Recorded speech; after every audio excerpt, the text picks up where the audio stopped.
صلاة الله سلام الله.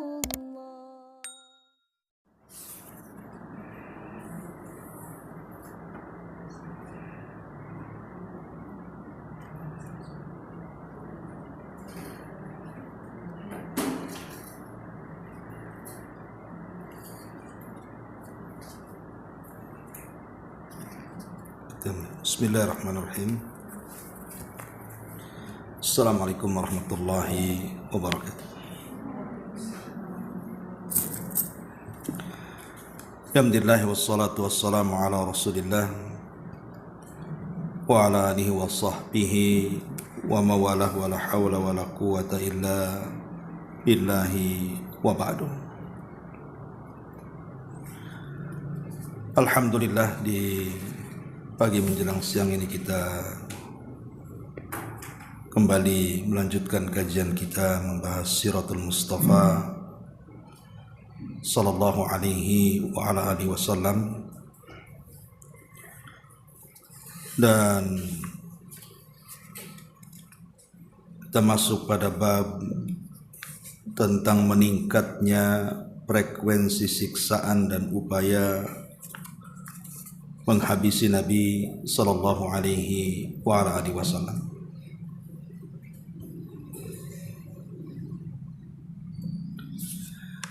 Ma'asyiral muslimat yang dimuliakan Allah Subhanahu wa taala. Kita tahu bahwa di permulaan dakwah Rasul sering saya ulang-ulang,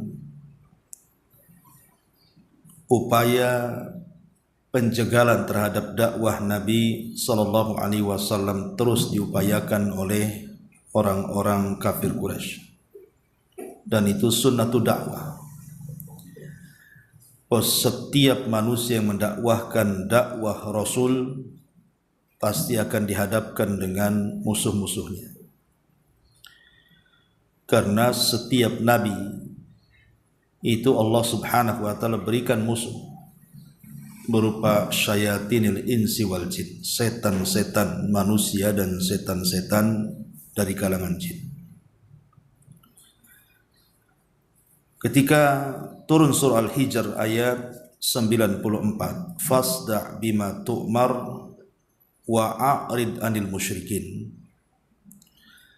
maka sampaikanlah olehmu segala apa yang diperintahkan kepadamu ya Muhammad dan berpaling dari orang-orang musyrik. Maka dengan turun ayat ini Nabi SAW semakin gencar dan berani untuk menyampaikan risalah tauhid. Tetapi nikmat besar bagi Nabi SAW ketika ada orang-orang di sekitar dia yang melindunginya. Salah satunya adalah Abu Talib. Sehingga dengan keberadaan Abu Talib itu, banyak orang-orang musyrik tidak bisa menyentuh langsung kepada Rasul. Makanya setelah meninggalnya Abu Talib, Nabi SAW kehilangan pelindung, sehingga kemudian harus mencari tempat berdakwah dan berangkat beliau ke Taif. Tetapi sesampainya di Taif juga Rasul tidak mendapatkan apa yang dikehendakinya. Justru orang Taif bahkan menyakiti Nabi SAW. Lah yang dikisahkan di sini dalam buku-buku sejarah, salah satunya dalam kitab ini, adalah kisah tentang Uqbah bin Abi Mu'ayth yang ma'ruf pernah menginjak tengkuk Nabi SAW. Beliau sedang sujud. Tetapi Uqbah bin Abi Mu'ayth ini kemudian meninggal di perang Badar. Dan dia orang yang pertama kali disalib di perang itu karena menjadi tawanan. Karena dia orang yang paling keras permusuhannya dengan Nabi sallallahu alaihi wa ala alihi wasallam. Dan tentu kisah-kisah bagaimana musuh-musuh Nabi sallallahu alaihi wasallam berusaha untuk menghalang-halangi dakwah Rasul sudah sering saya ulang-ulang, tidak perlu saya jelaskan kembali. Ibu tinggal baca kembali kisah-kisahnya. Kita masuk pada masuk Islamnya Hamzah bin Abdul Muttalib. Taib, masyiral muslimat yang dimuliakan Allah Subhanahu wa taala. Hamzah bin Abdul Muttalib adalah satu dari 4 paman Nabi sallallahu alaihi wasallam yang hidup sampai Nabi diangkat menjadi nabi dan rasul. Paman Rasul kan banyak, tetapi yang hidup sampai kerasulan atau kenabian Nabi kita Muhammad sallallahu alaihi wasallam hanya 4 pamannya saja, yang 2 mukmin dan 2 kafir. Adapun yang mukmin Hamzah dan Abbas. Hamzah dan Abbas masuk Islam dan baik keislamannya. Adapun yang kafir Abu Lahab dan Abu Talib. Tapi walaupun demikian berbeda sikap. Abu Lahab lebih kepada memusuhi Nabi sallallahu alaihi wasallam, tapi Abu Talib lebih kepada membela Nabi sallallahu alaihi wasallam. Jadi di sini kalau kita ringkas, paman Rasul terbagi menjadi 3. Ada yang tetap di atas kekafirannya dan menjadi musuh Nabi. Dialah Abu Lahab. Ada yang tetap kafir tapi justru membela Nabi sallallahu alaihi wasallam, dialah Abu Talib. Dan ada yang betul-betul masuk ke dalam Islam dan menjadi sahabat Nabi sallallahu alaihi wasallam, dialah Hamzah dan juga Abbas radhiyallahu anhuma. Adapun Hamzah sendiri dari kecil sudah terbiasa dididik sebagai pemburu. Jadi dia dikenal sebagai pemburu. Dan yang diburunya itu bukan binatang-binatang biasa, tapi binatang-binatang buas seperti singa, harimau dan yang semacamnya. Makanya kemudian setelah dia masuk Islam, gelar yang disematkan kepada Hamzah adalah Asadullah wa Asadu Rasuli. Dia singanya Allah dan singanya Rasul. Lalu bagaimana kisah keislamannya? Satu hari kita tahu bahwa permusuhan musuh-musuh Nabi sallallahu alaihi wasallam sebagaimana sudah saya jelaskan itu teramat sangat sengit sekali, terutama dari Fir'aunnya umat ini, Abu Jahal, atau namanya Amr ibn Hisham, atau julukannya Abul Hakam. Jadi Abu Jahal ini satu hari mencaci maki Nabi sallallahu alaihi wasallam dengan sangat keji sekali. Lah ketika itu Hamzah masih kafir dan dia sedang berburu buruannya. Kemudian makian daripada Abu Jahal ini kedengaran oleh seorang budak.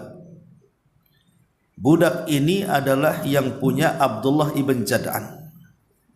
Jadi Abdullah ibn Jad'an itu punya seorang budak. Itulah budak Abdullah ibn Jad'an ini mendengar bagaimana Abu Jahal itu mencaci, memaki, menghina, merendahkan Nabi sallallahu alaihi wasallam dengan sedemikian keji. Jadi ketika Hamzah ini pulang dari pemburuannya, kebiasaan dia sebelum pulang ke rumah, setiap dia habis berburu maka dia selalu tawaf di Ka'bah. Kemudian selepas tawaf dia akan menyalami orang-orang yang berada di sekitarnya. Lah disitulah dia berjumpa dengan budaknya Abdullah ibn Jad'an. Kemudian budaknya Abdullah ibn Jad'an ini menceritakan bahwa anak saudaramu, maksudnya Nabi kita Muhammad sallallahu alaihi wasallam, sudah dihinakan oleh Abu Jahal dengan makian-makian yang tidak pantas untuk diucapkan. Entah kenapa tersulut emosinya. Hamzah ini tersulut emosinya. Bagaimanapun Rasul adalah anak pamannya, anak daripada saudaranya, ponakan bahasa kitanya. Jadi tidak jadi dia pulang, malah dia mencari Abu Jahal. Kemudian setelah berjumpa dengan Abu Jahal tidak basa-basi, sementara busur dan anak panah masih di tangan, dia langsung kemudian mengatakan, "Atashtuma ibna akhi?" Apakah engkau sudah mencaci maki anak saudaraku? Kemudian langsung dihentakkan busur panah itu dan mengenai wajah Abu Jahal. Kemudian terluka dan mengeluarkan darah sampai tersungkur. Tentu orang-orang Abu Jahal ada di sekitar situ, tidak terima bagaimanapun Abu Jahal itu tokoh besar, kok bisa kemudian disakiti seperti itu.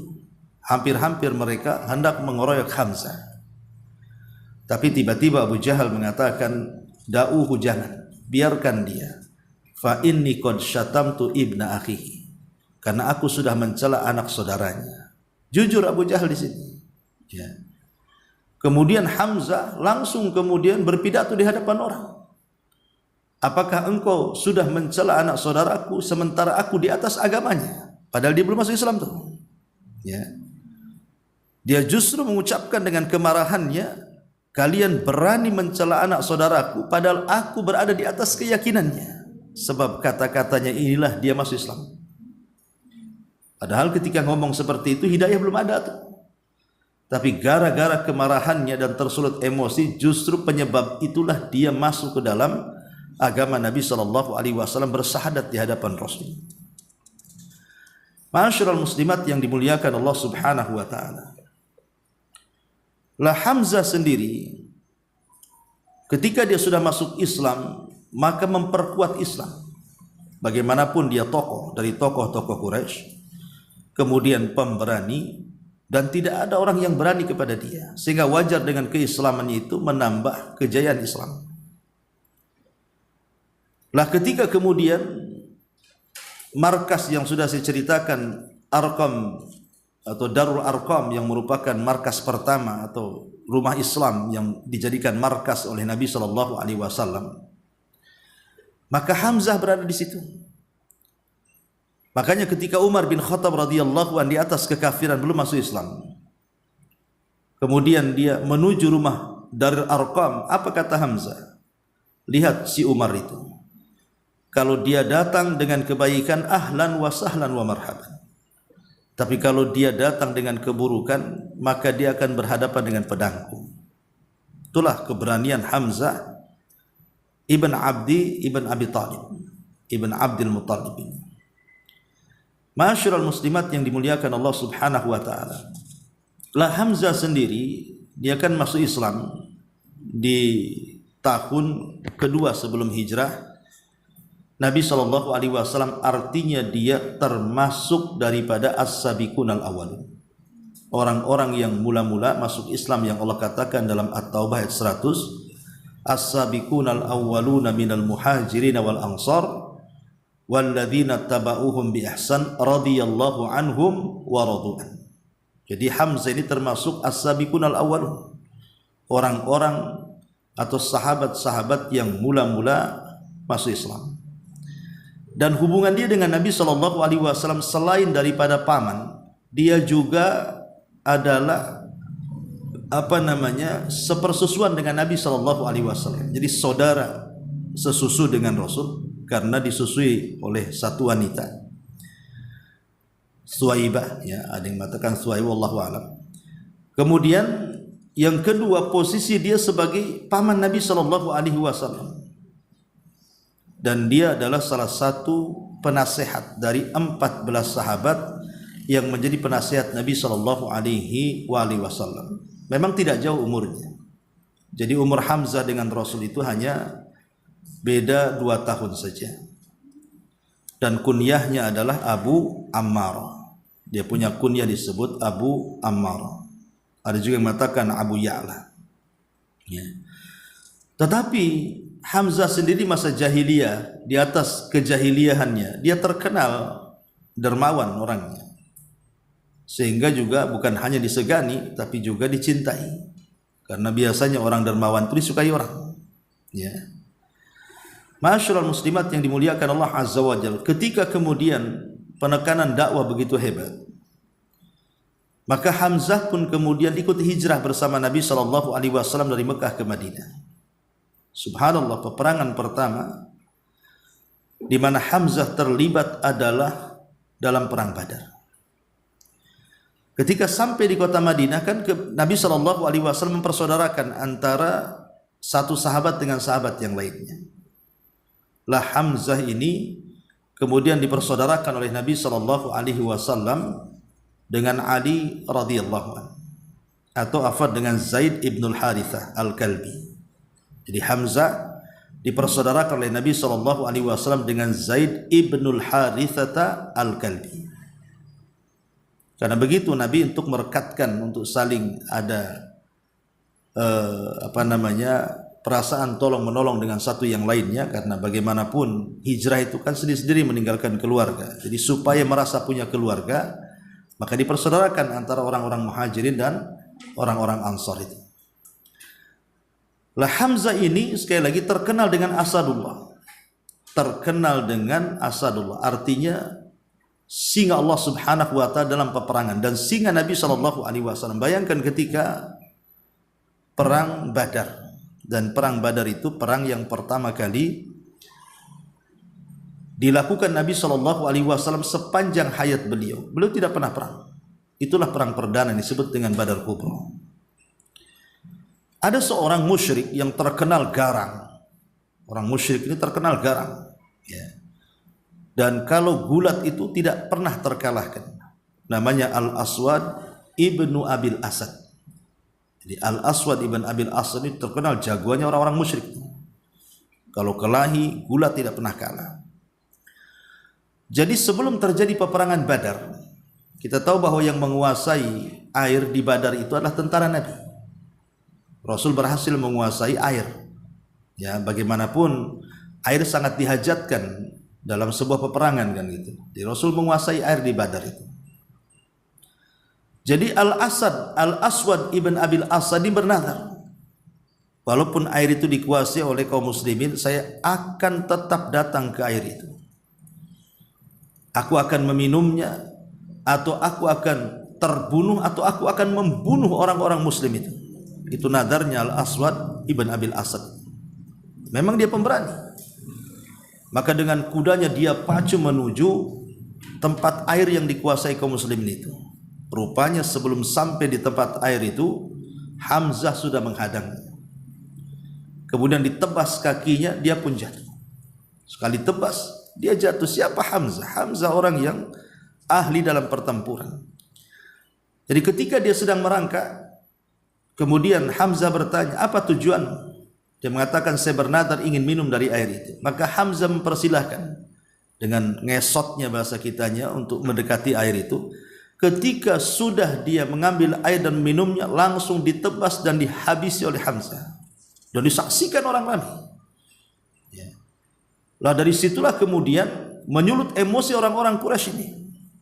Kita tahu di perang Badar ini, pemimpin-pemimpin Quraisy itu rata-rata pemimpin-pemimpin besar karena masih hidup semuanya. Abu Jahal masih hidup, Umayyah masih hidup, Utbah, Syaibah itu kan pembesar-pembesar itu masih hidup terlibat dalam perang ini. Gimana tidak emosi gitu ya, jagoannya dibunuh. Ya. Lah kebiasaan zaman dulu ya, zaman dulu kalau perang, karena zaman dulu perang ya hadap-hadapan dengan pedang, lain dengan zaman sekarang sembunyi-sembunyi ya. Jadi orang dulu itu kalau sebelum perang maka menggunakan sistem mubarazah. Mubarazah itu adu tanding, bahasanya mana jagoanmu, ini jagoanku, ayo tempur. Jadi sebelum perang besar itu mereka akan membuat perang kecil, di mana antar jagoan dari kedua belah pihak itu akan adu tanding di situ. Lah ketika itu Nabi SAW mengeluarkan 3 jagoannya. Salah satunya adalah Ali, kemudian Ubaidillah ibnul Harith, dan juga Hamzah Asadullah. Dan Hamzah ini memiliki ciri karena selalu meletakkan bulu di atas kepalanya, supaya tahu dan terpisahkan cirinya dengan yang lainnya. Jadi Hamzah ini ketika itu berhadapan dengan Syaibah. Syaibah itulah yang kemudian berhadapan dengan Hamzah. Syaibah jagoannya orang musyrik, sementara Hamzah jagoannya umat Islam. Maka ketika terjadi mubarazah itu, sekali hantam saja Syaibah terguling dan mati. Manusia pun takbir. Dan Ali juga berhasil membunuh jagoannya orang musyrik, termasuk juga Hamzah di sini. Ya.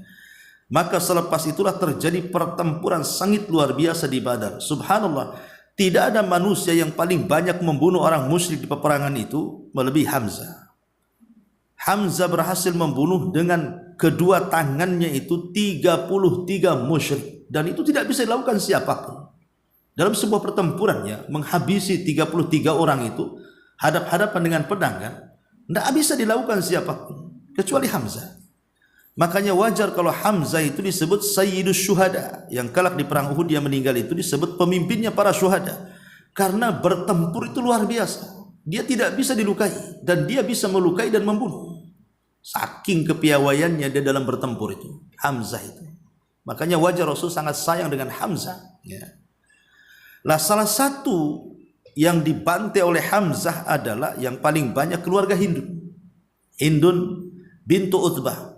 Itu bapaknya, anaknya, pamannya, suaminya, semua terbunuh di tangan Hamzah. Bayangkan ya. Jadi ada 4 keluarga, itu semua terbunuh di tangan Hamzah. Lah salah satunya adalah keluarga Hindun.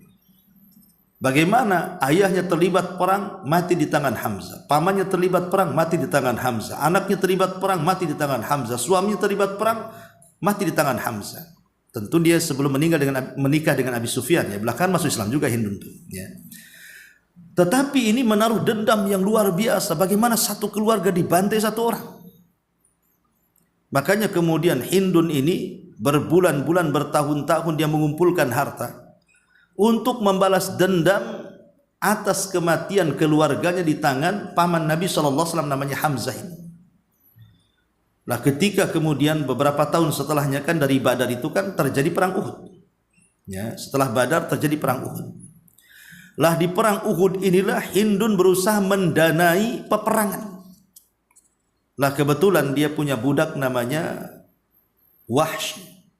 Jadi budaknya itu namanya Wahsy. Kunyahnya Abu Dasman atau dikenal Wahsy budak hitam.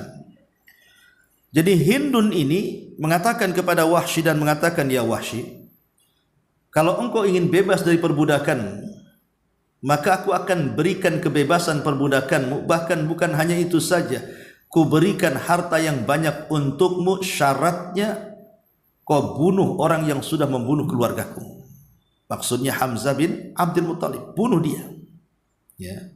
Kau tidak perlu terlibat dalam peperangan, cukup kau bidik saja, karena engkau ini ahli tombak. Jadi Wahsy memang terkenal pelempar tombak. Dia kalau melempar itu jarang meleset. Wahsy ini, itulah keahliannya di situ. Karena zaman dulu itu kan kalau peperangan punya keahlian masing-masing. Ada pemanah, ahlinya di panah, gitu. Ada di pedang, ada di kuda, ada di tombak, gitu ya. Lah Wahsy ini kebetulan dia ahli di tombak. Jadi kalau melempar tombak itu jarang meleset. Jadi ketika kemudian Hindun menawarkan kebebasan dia, bahkan bukan hanya menawarkan kebebasan, tapi juga memberikan banyak harta kepada dia kalau dia berhasil membunuh orang yang telah membunuh keluarganya. Semangat Wahsy, sehingga dia mau melakukan itu. Maka dalam perang Uhud ini, kita tahu bahwa perang Uhud ini, yaitulah terjadi perang kekalahan kaum muslimin di sini. Begitulah watilkal ayyam nudawiluha bainan nas. Hari-hari itu kan diputar ya. Kadang menang, kadang kalah, itu udah biasa manusia itu. Jadi ketika sengit-sengitnya itu pertempuran itu, Wahsy tidak terlibat di pertempuran. Dia hanya sembunyi-sembunyi di batu-batu, di pohon-pohon. Dia hanya membidik, melihat kelemahan Hamzah. Sebenarnya Hamzah sudah tahu siapa Wahsy. Dia sudah melihatnya. Ya, tetapi karena Wahsy ini tidak diperhitungkan, ya dianggap orang biasa, tidak mungkin berani macam-macam gitu ya. Sehingga tidak dipedulikan Hamzah. Dan di sini kata para ulama, dalam kondisi apapun dalam setiap pertempuran itu tidak boleh meremehkan orang. Ya, walaupun karena bisa saja yang dianggap remeh dia pula yang kemudian berhasil membunuh kan begitu. Tapi Hamzah ini kan karena sudah kadung dia sedang di tengah-tengah pertempuran, ya dia pasti melayani orang-orang yang dianggap penting. Dia tidak tahu kalau Wahsy itu sudah ada tujuan jahat. Dia tidak ikut bertempur, tapi dari kejauhan saja membidik-bidik kapan Hamzah lengah. Sehingga ketika betul-betul dia mendapatkan waktu yang pas gitu ya, dia lemparnya tuh tombak itu, akhirnya persis mengenai Hamzah, sehingga Hamzah roboh. Akhirnya tersiarlah Wahsy menjadi pahlawan orang musyrik. Padahal dia tidak ikut terlibat tuh, tapi karena dia membunuh Hamzah, namanya akhirnya menjadi menyeruak tuh. Bagaimana seorang Wahsy, budak yang tidak punya keahlian perang, hanya menombak, bisa membunuh Asadullah kan itu, singanya Allah. Maka terkenal nama Wahsy ini akhirnya karena membunuh Hamzah. Nah tentu ini pukulan berat bagi Nabi SAW. Kematian Hamzah ini di tangan Wahsy. Bagaimanapun Hamzah ini banyak berjasa kepada Rasul dan orang yang paling dicintai Nabi SAW. Ketika terbunuhnya Hamzah di tangan Wahsy ini, maka Rasul SAW tidak henti-hentinya dirundung dengan kesedihan sampai pada waktunya ketika terjadi Fathu Mekah, di mana kota Mekah itu kan dikepung oleh kaum muslimin dan seluruh penduduk musyrik Mekah itu menyerah, tidak berani, bahkan tidak terjadi pertumpahan darah sekalipun di situ. Maka Nabi SAW sampai mengatakan, siapa yang masuk Masjidil Haram dia aman, siapa yang masuk ke rumah dan mengunci pintunya serta masuk ke rumah Abu Sufyan dia aman. Lah orang-orang yang dulu pernah menyakiti Nabi SAW, salah satunya Wahsy, merasa bahwa dia sudah membunuh pamannya. Dia tidak tenang di Mekah karena Mekah sudah dikuasai kan. Akhirnya dia lari ke Taif. Rupanya ketika lari ke Taif, dia mendengar Rasul pun akan ke Taif. Makin sesak dadanya itu. Kemudian dia niat ingin pergi ke Yaman, ke Syam, pokoknya seolah-olah dunia yang luas itu sempit bagi dia. Tetapi terdengar kabar kepada Wahsy ini bahwa Nabi SAW akan menerima siapapun yang pernah memusuhi dia dan para sahabatnya kalau dia datang baik-baik masuk Islam. Akhirnya berita itu menenangkan Wahsy dan tidak jadi kabur ke sana kemari. Datang dia ke Nabi SAW. Kemudian dia pun menyatakan keislamannya. Tapi Nabi SAW bertanya kepada Wahsy, apakah engkau Wahsy yang membunuh Hamzah? Maka Wahsy mengatakan, ya saya Wahsy dan saya pembunuh Hamzah. Kemudian Rasul mengatakan, bisa enggak kau ceritakan bagaimana cara engkau membunuh Hamzah? Akhirnya Wahsy bercerita bagaimana kelicikan dia membunuh Hamzah itu, bagaimana kepengecutan dia tidak berani hadap-hadapan dengan Hamzah, sehingga dia hanya membunuh dari jarak jauh dengan bidikannya, dengan tombaknya. Maka setelah kemudian diceritakan panjang lebar, tiba-tiba Rasul menangis, sedih dengan ceritanya Wahsy, sehingga karena cintanya dia dengan Hamzah, dia mengatakan kepada Wahsy, ya Wahsy, ghaib wajhaka anni. Wahai Wahsy, setelah hari ini, walaupun kau sudah masuk Islam, jangan pernah aku melihat wajahmu kembali.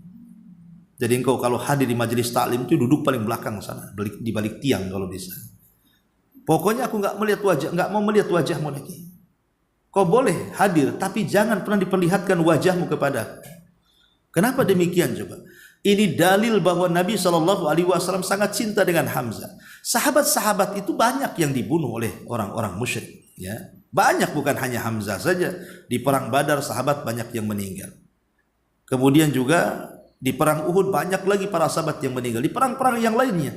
Tapi Rasulullah SAW tidak pernah mengatakan kepada para pembunuh sahabat selain Hamzah, ghaib wajhaka anni, hilangkan wajahmu dari tatapanku.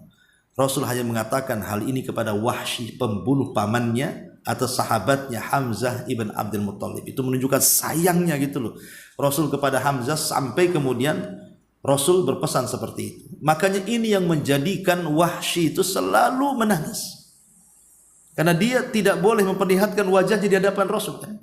Sampai wafat Nabi. Dari situ Wahsy ingin membalas kesalahannya, sehingga ketika kemudian di zaman Abu Bakar Siddiq radhiyallahu anhu terjadi pemurtadan yang hebat itu. Ya, banyak orang murtad di zaman Abu Bakar. Salah satunya adalah munculnya nabi-nabi palsu, dan yang paling banyak pengikutnya adalah Musailamah al-Kadzdzab. Musailamah al-Kadzdzab itu banyak pengikutnya. Lah ketika terjadi peperangan yang disebut dalam sejarah itu namanya Hadiqatul Maut, kebun kematian. Karena ketika itu Musailamah al-Kadzdzab terkepung dalam kebun itu oleh tentara Khalid bin Walid dan yang lainnya. Lah Wahsy berhasil masuk ke dalam kebun itu, kemudian mencari orang yang namanya Musailamah al-Kadzdzab itu. Dan subhanallah, ketika berjumpa dengan Musailamah Al-Kadzab, dialah yang membunuh Musailamah Al-Kadzab. Sehingga dia merasa impas dan mengatakan, dulu aku pernah membunuh orang yang sangat dicintai Rasul, Hamzah bin Abdul Muttalib. Sekarang aku membunuh orang yang paling dibenci Nabi SAW, Musailamah Al-Kadzab. Jadi dia ingin membalas kononnya kan itu Wahsy.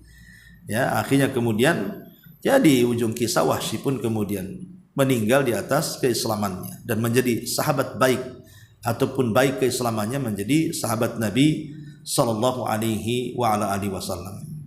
Ma'asyiral muslimat yang dimuliakan Allah Azza wa Jalla, dari sini kita tahu bahwa Hamzah ini banyak keutamaannya dalam Islam.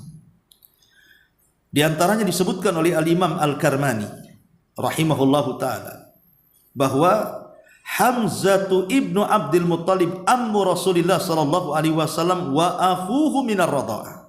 Hamzah bin Abdul Muttalib, satu sisi dia paman Rasul, dia juga saudara Rasul dari ibu satu persusuan. Yuqalu lahu Asadullah. Dia memiliki gelar singanya Allah. Wahina aslam i'tazzal Islam bi islami. Ketika dia masuk Islam, Islam semakin kokoh dan kuat dengan keislamannya. Ustushhida yauma Uhudin, dia mati syahid di perang Uhud. Wa huwa sayyidus syuhada, dan dia adalah pemimpin orang-orang yang mati syahid. Pemimpin orang-orang yang mati syahid. Bahkan Abdurrahman ibn Auf ma'ruf, dia salah seorang dari al-mubasysyiruna bil jannah, al-asyaratu al-mubasysyiruna bil jannah, 10 sahabat yang dijanjikan masuk surga, salah satunya Abdurrahman ibn Auf. Nah, Abdurrahman ibn Auf menyaksikan dan berani mengatakan, bersaksi bahwa Hamzah itu di surga. Kemudian dia mengatakan, la Hamzatu bi annahu khairun minhu. Hamzah lebih baik dibandingkan dia. Padahal Abdurrahman ibn Auf itu sahabat yang disebutkan satu redaksi hadis dari 10 sahabat yang dijanjikan masuk surga kan. Tapi dia mengatakan, demi Allah Hamzah lebih baik daripada aku. Dan itu sebuah tazkiyah, ya.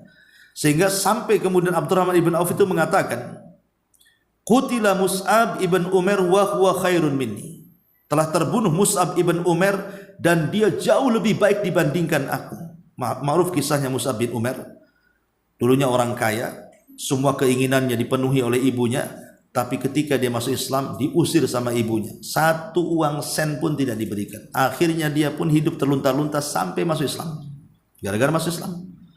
Tapi dia anak cerdas, walaupun anak bangsawan, dia hidup sederhana, cerdas. Dialah yang pertama kali diutus ke Madinah untuk berdakwah. Di tangan dialah 2 pemimpin Ansor masuk Islam.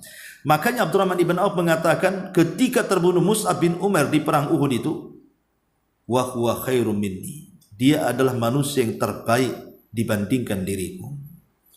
Kuffina bi burdati in ghuttiya ra'suhu badat rijlah. Wa in ghuttiya rijlahu bada ra'suhu.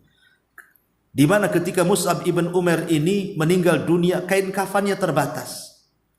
Kalau ditarik ke kaki, kepalanya tampak. Kalau ditarik ke kepala, kakinya pula tampak. Coba bayangkan, orang kaya tidak punya kafan karena diusir sama ibunya, ya. Akhirnya kemudian ditarik ke kepala, kemudian kakinya ditaruh dedaunan dan dikebumikan. Kemudian kata Abdurrahman ibn Auf melanjutkan kata-katanya, wa qutila Hamzah wa huwa khairu minni. Dan Hamzah telah terbunuh mati syahid dan posisi dia lebih baik dibandingkan aku, kata Abdurrahman bin Auf. Thumma busita lana minad dunya ma busit.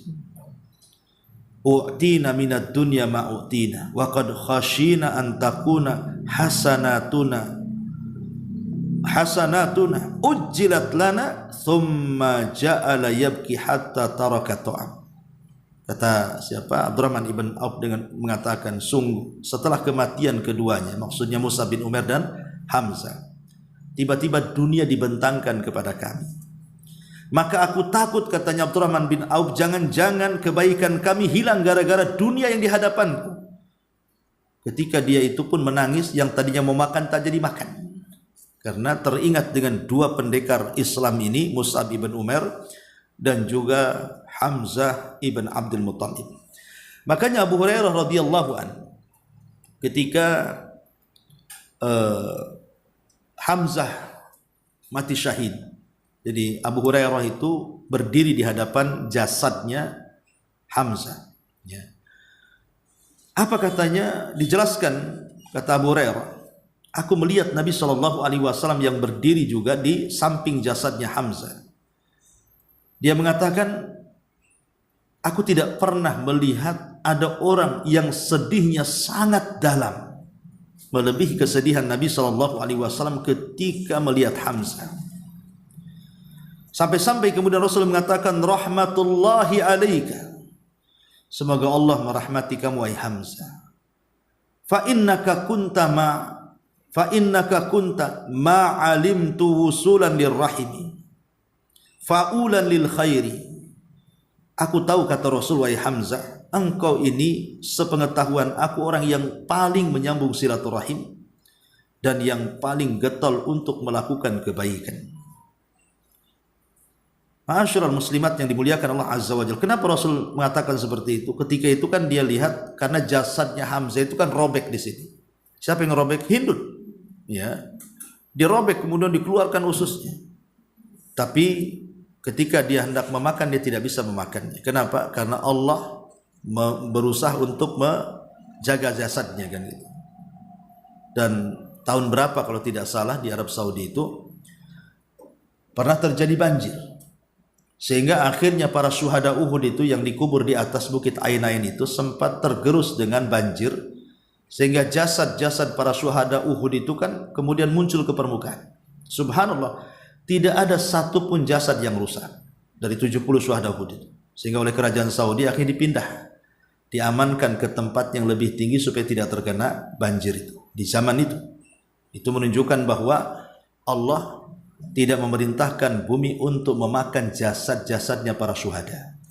Karena dikenali itu Hamzah itu ada sobekan di sini di perutnya gitu. Dikenali bahwa ini Hamzah ini kemudian oleh kerajaan Saudi baru diperbaiki kuburannya dan sekarang malah dibenteng. Ya, jadi ibu kalau pernah umroh kan hanya bisa melihat dari dalam pagar saja. Itu pun yang ada maisannya itu, ada batunya cuman beberapa sahabat, yang lainnya kan rata dengan tanah. Hampir tidak bisa kita menghitung berapa, cuman ditulis di situ orang-orang yang mati syahid saja di gerbang itu kan. Tapi dari sini kita tahu bahwa bagaimana kesedihan Nabi SAW melihat kondisi Hamzah, ya tidak lain dan bukan karena kecintaan Nabi kepada Hamzah luar biasa. Makanya Abdullah ibn Abbas radhiyallahu anhu dia mengatakan, Nabi memerintahkan Hamzah ini untuk dibungkus dengan kain kafan. Kemudian Nabi SAW sholat. Kemudian beliau takbir 7 kali takbir. Kemudian baru meletakkan Hamzah. Kemudian Hamzah pun dikebumikan. Ya tentu masalah takbir salat jenazah ya ada yang 4 kali, ada yang mengatakan 7 kali. Tapi pendapat yang kuat adalah 4 kali takbir. Ya, takbir pertama baca Fatihah, takbir kedua baca sholawat, takbir ketiga baca doa, takbir keempat langsung salam, kan itu ya. Boleh juga berdoa dengan doa umum. Tapi itu cerita fikih. Tapi yang jelas bahwa dari kisah Hamzah ini, ya, kita bisa petik pelajaran yang sangat besar bagaimana Hamzah ini telah mengukir sejarah dalam Islam dengan masuknya menjadi kuat Islam. Apalagi setelah bukan hanya Hamzah, Umar masuk Islam. Nanti kan ceritakan ya, kisah Umar, maka Islam semakin kuat lagi. Itu di antara sekilas kisah Hamzah ibn Abdul Muttalib. Baik, kita baca sedikit di sini. Masuk Islamnya Hamzah bin Abdul Muttalib. Di tengah suhu yang diliputi awan kezaliman dan penindasan, tiba-tiba muncul seberkas cahaya yang menyinari jalan, yaitu masuk Islamnya Hamzah bin Abdul Muttalib. Dia masuk Islam pada penghujung tahun ke-6 kenabian. Ada yang mengatakan tahun kedua kenabian. Lebih tepatnya pada bulan Dzulhijjah. Mengenai sebab keislamannya, bahwa satu hari Abu Jahal melewati Nabi SAW di Bukit Safa. Lalu dia mengganggu dan mencaci maki Nabi. Rasulullah SAW hanya bisa diam, dan itu akhlak Rasul. Rasul itu kalau dihina, dicaci maki, dia lebih memilih diam. Kenapa? Karena tujuan diutusnya Rasul menjadi Nabi dan Rasul bukan melayani orang yang mencaci maki.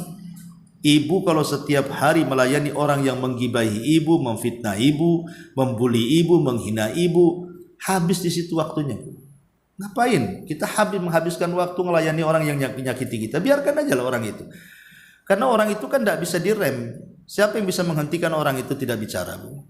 Orang itu sudah diciptakan dari awal sudah bicara. Ya, biarkan mereka bicara. Dan Allah pun tidak mentakdirkan orang bicara itu dari mulai dia bisa bicara sampai mati ngomongin ibu terus kan? Ya mungkin sekali-kali kan gitu ya. Kalau sudah sariawan itu kan sudah berhenti. Doakan sariawan aja lah kan. Artinya ya, manusia itu seperti itu. Maka lihat bagaimana Rasul memilih akhlak. Kalau dibicarakan diam. Itu sama dengan transfer pahala namanya. Ya. Karena memang hadaf Rasul, tujuan Rasul bukan melayani orang yang menghina dia.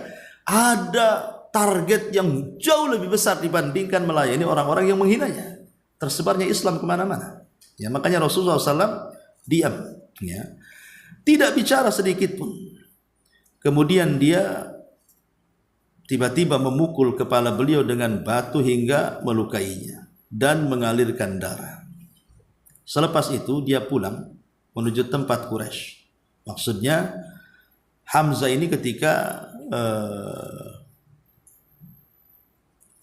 di sini Quraisy berbincang kala itu budak wanita Abdullah bin Jud'an berada di kediaman di atas bukit Safa dan menyaksikan kejadian tersebut yang dilakukan oleh Abu Jahal kepada Nabi. Bukan hanya sekedar melukai dengan lisannya tapi juga dengan fisiknya kan, sampai bayangkan Rasul dipukul dengan batu kan. Lah, tentu Hamzah ini marah gitu ya. Karena melukainya bukan hanya lisan saja sampai ke fisik. Ya. Lah ketika Hamzah pulang dari berburu dengan menenteng busur panah, maka serta merta budak perempuan tersebut, maksudnya perempuannya Abdullah bin Jad'an tadi, ya, memberitahukan kepada Hamzah perihal perlakuan Abu Jahal kepada Rasul. Maka hal itulah yang kemudian Hamzah sendiri sebagai seorang pemuda yang gagah lagi punya harga diri yang tinggi dari kalangan suku Quraisy, Hamzah marah besar dan langsung bergegas pergi dan tidak peduli dengan orang-orang yang menegurnya. Dia pun kemudian berkonsentrasi mempersiapkan segalanya bila berjumpa dengan Abu Jahal dan akan membuat perhitungan dengannya, membalas dendamkan perbuatan Abu Jahal kepada Rasul dengan perbuatan dia kepada Abu Jahal. Maka manakala dia masuk ke Masjidil Haram, dia langsung berdiri tegak tepat di hadapan Abu Jahal seraya berkata, "Hei si hina, engkau berani mencaci maki keponakan, padahal aku sudah memeluk agamanya." Kemudian dia memukulnya dengan busur panah dan membuatnya luka-luka dan babak belur. Melihat hal itu, sebagian orang dari Bani Makhzum, yakni dari Bani suku Abu Jahal, terpancing emosinya.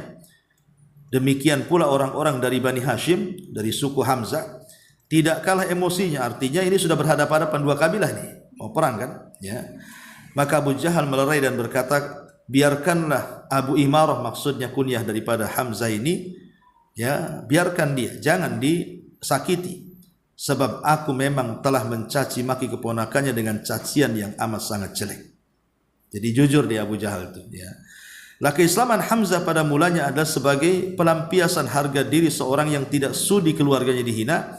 Namun kemudian Allah membuatnya cinta terhadap Islam. Dia kemudian menjadi orang yang berpegang teguh pada Urwah al-Wuthqa dan menjadi kebanggaan kaum muslimin di zaman itu, di zaman sekarang bahkan sampai kiamat dibangkitkan, karena dia adalah pemimpin para syuhada. Wallahu alam. Inilah keislaman Hamzah bin Abdul Muttalib. Adapun keislaman Umar ini panjang, ya. Insyaallah minggu depan kita ceritakan soal Umar bin Khattab. Baik, sebelum kita tutup, silakan kalau ada yang bertanya.